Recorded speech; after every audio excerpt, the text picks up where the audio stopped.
Rock musicians have been standing out from the crowd for half a century. I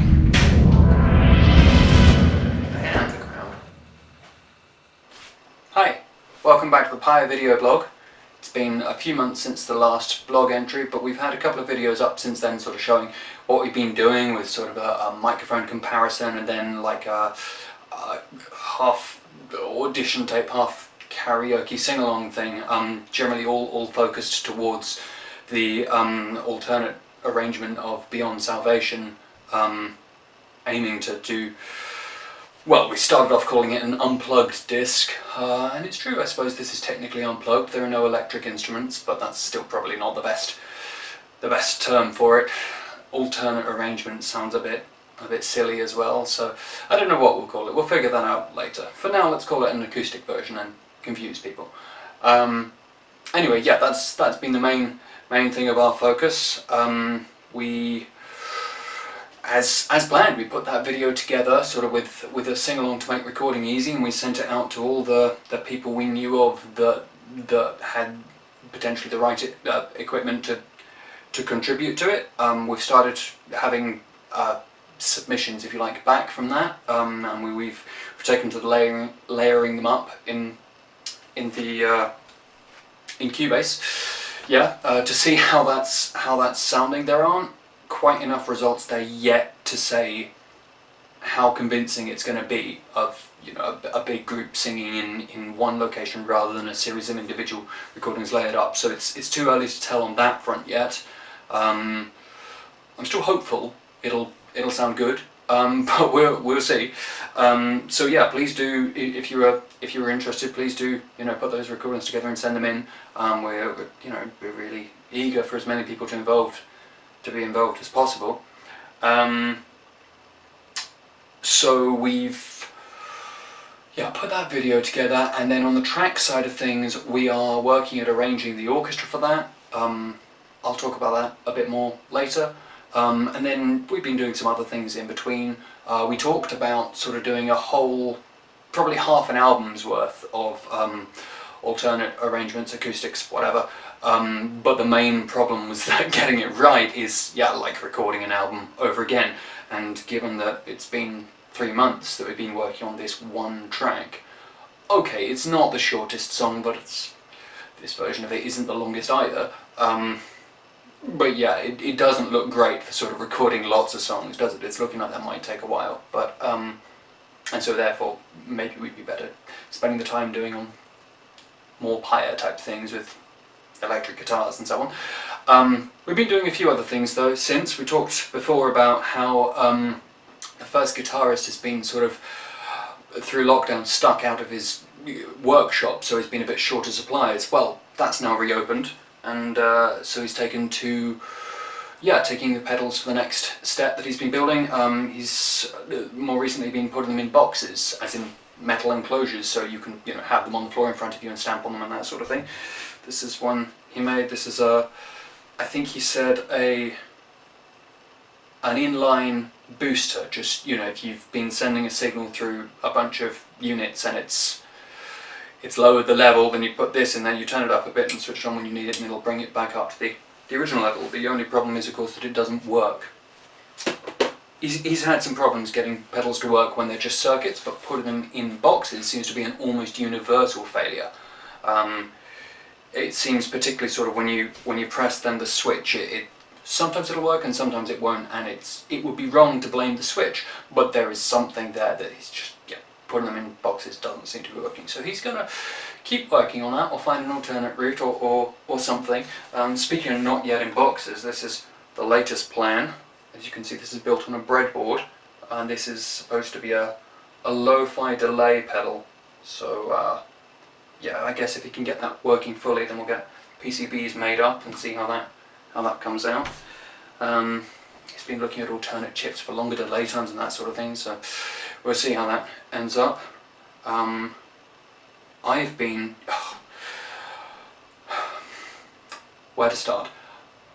I really enjoy cooking. I think it's a lot of fun, and I think it would be great to film some of that and put it on YouTube, but no one actually wants to watch someone cook. That would be really boring, and no one's actually here for your recipes. They're not. they're not, and my recipes weren't that original to begin with. You know, we call them recipes. What I actually mean is 2 eggs in a frying pan between 2 slices of bread, that sort of thing. So it's got to be funny if, you know, anyone would be interested in watching it, and the way to make things funny is to have them go wrong, and the way to have them go wrong is to be a bit drunk. The problem is, the more I'm a bit drunk, the more I just mumble under my breath. It's terrible, and the camera microphone just doesn't pick it up over the sound of something frying. So I thought, okay, what about a lapel mic? You know, that can sit there and pick things up even when I'm talking much more quietly than I should, because I've forgotten to speak loudly thanks to the alcohol.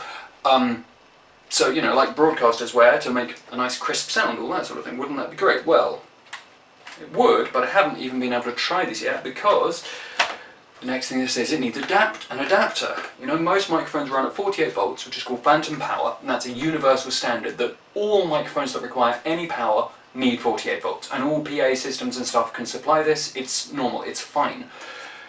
Except for little lapel mics. They have all sorts of different connections and standards, and yeah, apparently this is the thing that converts it from 48 volts down to whatever that requires. And it's been such a headache, I haven't even had a chance to try it yet. I think that'd be really fun for cooking things though, and it might result in an audio jumping quality worth using for these blogs as well. The karaoke video we made, where I had a vocal mic here, actually the sound quality was so much better than these ones where I'm just talking to a camera a metre away, that yeah, if we could get that kind of quality without needing a great big vocal mic here, because processing that was a complete pain. You've got to then do that on Cubase and EQ it. So yeah, if we could do it just with another microphone, that would make life easier, but we'll see how that turns out. What else have we been doing? The drummer mentioned a new album from, the band that inspired the acoustic thing to begin with, Epica. He said their new album is very, very good. So that's nice. He's been getting frustrated because them being rather death metal influenced, their drummer is very quick, very good, and our drummer can't play much of it. Which, yeah, he tries, and then he plays slower but louder, and yeah, so we'll see how that works out, but I wouldn't hold your breath for any Epica drum covers anytime soon.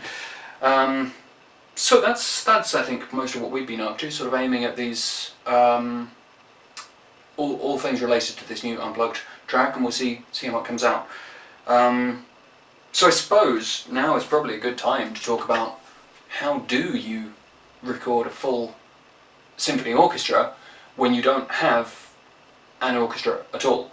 How do you make orchestral samples work as a thing?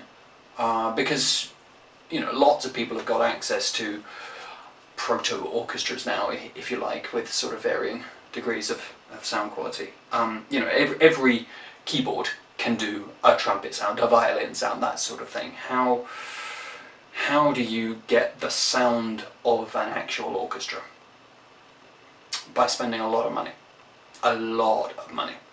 I don't know if these figures are entirely accurate. It was, you know, reported through various different sources, but I remember hearing that the 2004 Nightwish album, Once, which has got Ghost Love Score on it, which was the first one they got a proper orchestra for.